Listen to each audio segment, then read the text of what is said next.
How's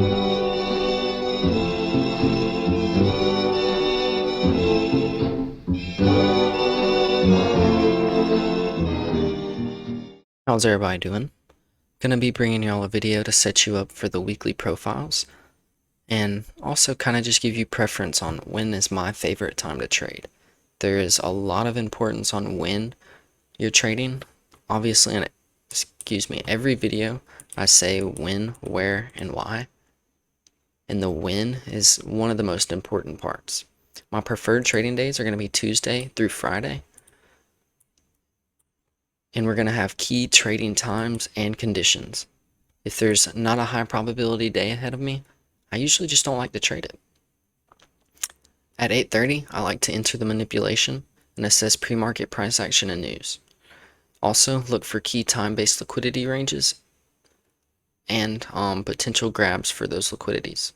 Right, where will we be reaching for the session? And not just our AM session, but right into an expansion into the 10 a.m. open, into the candle itself. Talking about the 4-hour candle. Market open, I like to look for initial volatility and potential setups, and monitor the key levels established during pre-market if we didn't have any manipulation, to then look for our manipulation during the market open and look for an accumulation, manipulation into an expansion. After the 10 a.m. open, if there's a clear draw, right, I like to look for when 10 soup 6, and if there's a clear draw on liquidity or market direction, consider post 10 a.m. setups. Right, and as always, assess the market conditions and see if it's a continuation or reversal candle for the day. I also like to see midweek London session setups for holding to the daily range, right, to PDL or PDH, and then past. I like to evaluate the daily range and if it's holding a previous day high or low, and if those liquidity ranges are within play that day. I like to look for potential setups around the key levels such as Asian highs or lows. I also sometimes will look for midweek Asian sessions. I like to avoid entering these before before high impact news. Right, obviously assess the price action during the Asian session and try to catch one of the Asian accumulation reversals into a potential expansion. An honorable mention is the market on close macro, or whatever you want to call it. It's monitoring the closing session for potential end of day setups and look for significant price movements as the market closes, and to catch those price movement through significant highs or lows. I like to always I usually don't like to enter after 10:30 unless there's a clear draw on liquidity, such as equal highs or induced liquidity at highs or lows, equal highs or failure swings. I like to look to have the 10 a.m. low protected until 12 p.m. If we put a 10 a.m. high, right, I don't like to try and trade the seek and destroy days unless, it's an obvious 11 reversal or right after 10 open, high, low, close. I like to use caution through the 9:30 low, right? The low can be significant. It can often get souped as well, so it's not like a 50-50 thing, right? It depends on the price you have in store and ahead of you. And also keep in mind that 10 can be a common reversal time, and watch for market reversals around this time. I'll kind of go into a couple setups on the chart for when, why, and where I like to take my setups, and I'll show most of these days. I won't really show like Asian setups because they look a little, they're not always going to look the same, so there's no point in showing one because if you're looking for like a pattern, it's obviously not going to work. I like to try and only cover setups I take, just because you have the reliability, and you can put it behind your name that you actually took the setup. So seen here on the hourly, right, there wasn't a clear fair value gap. On the 4-hour, right, we did have the previous day lunch low, with that being the 2 p.m. low, and we don't always have to soup the candle wick. We can soup the candle body. All I was interested in was mainly this big range, and if we did soup this low, I still would have been paying attention to it there. right, what I like to notice here is coming into the pre-market session, right, we saw this fake run higher coming from our accumulation range where we thought we would have put in a London high into, right, a New York reversal, coming from a New York reversal, or excuse me, a London reversal into a New York reversal. Instead, we saw coming into 4 and our 5 a.m. us run higher and no higher time frame bodies close above the range. So higher time frame, right, we're still accumulating right within the range and inducing liquidity above the high. Looking where we're delivering from, right, we have a protected low here, protected low here, protected low here, right, and we've souped our second accumulation leg, and we should run higher now. Like we see with the long wick, we fill it almost all the way to and close past 50%. So we know we're going to keep running past it and close through the high. So none of the bodies closing through the high doesn't make any sense. Higher time frame. So what we see is a soup of the range low. After we see that, we see the 15-minute close within the range, the 5-minute close within the range as well, and the hourly. Coming into the 9 open, go a little bit lower. We see with our black candle here, we see our 9 open. And what you see a lot of the times, right, even here, an accumulation, manipulation, distribution through the low of the open, right, to manipulate lower and then run higher. And that's what you'll see in an open, low, high close, because our 15-minute candles have to do the same. What we notice here is we put in our protected low, so it was never broken. We entered within the rejection block, right, and we're able to ride it until the high. There's no need to take profit in here, right, because you know you have induced liquidity above here and above, right, our previous high. So it's not a high you want to sell above, it's a high you want to buy below and sell into. And not, you know, short into it, but sell off the contracts you've bought. Right, we take one here and let the other ride, or either take one right at this high and then let the other one run past the distribution phase of the high. Right, accumulation, manipulation, distribution.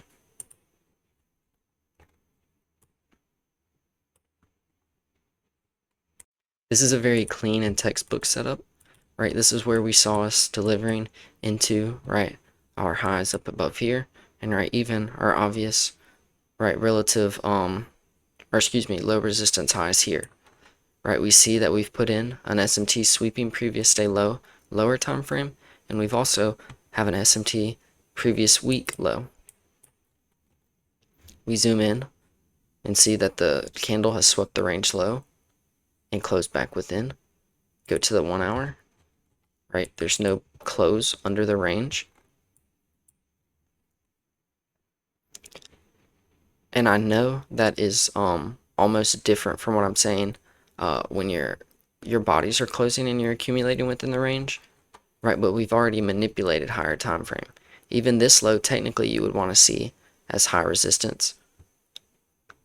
But we do sweep it, but you see the resistance to close through the low. Right, we create our breaker here. And we come into our 8 where we had no news at 8:30. Right, no news. So we wait for our 9:30. We zoom in a bit closer on the 5-minute here, and we see, right, relative equal highs here and here, which is usually seen as your double top. Another one of those accumulation, manipulation, distributions into a higher time frame manipulation. Right, and what we see here is an inducement of liquidity with equal highs, triple equal highs, and another sweep, right, of our low. We look on the 15-minute, we see that we came right into our breaker, and on the hourly, right into the BPR breaker, however you want to look at that. We also see we come into EQ, or Yeah, EQ. Or not barely. Excuse me on that. Thought we might have came into EQ. But we do come in a discount, right, of our range. Just not the previous 4-hour candle. But you don't need to. You don't have to. Right, we took this low. You see the 5-minute closes back into the range. Right, and I don't get the 1 minute on that, which sucks. Probably have to go back here real quick. And right, what we notice is that's delivering from a London reversal, right, on a Monday. You know that Tuesday will most likely put in either if it's the high of week, right, or the next high of day, right? Monday is not going to be the high of week, especially like this, right? We have this 4-hour FEG above, right? There's an inefficiency at price, right? We have an SMT and filled the inefficiencies below, right? Souping these lows and on the higher time frame. The next inefficiency is here, right? And then higher in price. In that move higher to price, right, we form an SMT, another efficiency, right, fill that inefficiency, and then move higher. Us knowing that gives us that perfect Tuesday, right, 6 a.m. candle to catch the 10 a.m. expansion, right, in the low of day, right, and right with a little bit of sauce, you also see that we, also, well, that's a good example, right, because we have our, right, our high right at 12 into not a 1 p.m. Judas, right, but just into a 12:30 open swing lower into a discounted price into a breaker, right, which is efficiently delivered, right, with our protected low down here, delivering from our protected low, right. If we also see, I don't know if we reached a discount of this price leg. Not quite, but if we use the bodies, right, we do. So, right, as well as we don't technically, if you look to the left, have to deliver past this low, right, using the market maker model, ideal. Using this accumulation leg and this accumulation leg, right, into your smart money reversal or your smart money reversal, however you're looking at it, right, you know after you sweep this low and close back within the range or create a lower time frame CSID, right, that your draws are higher, right, with this low resistance into this low resistance. Right, with these being, right, your Monday open highs, when was the 9:30 open? Might be in your 10. Right, obviously we took price in the 4-hour FEG, and I don't think we even let it hold till 12. I think we ended up, we took one of the higher highs, just because price was moving quite sluggishly.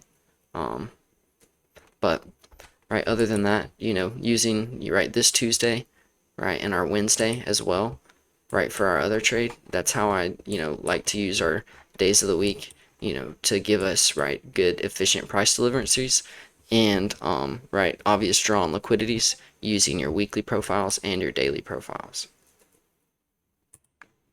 Jogging over the notes one more quick time, right, use these for your upcoming video of understanding your weekly profiles, and, you know, these will make a lot of sense, right? It's not just, you know, days I've picked out are certain, you know, just random sessions, right? There's sessions that I've, you know, not back tested but forward tested over and over and over again, and I know that work. And, you know, I would like you to look on your own chart and see if you find success there as well. I hope everybody had a great day. I hope everybody had a great time enjoying this video. Hope you learned something, and I'll see you on the next one.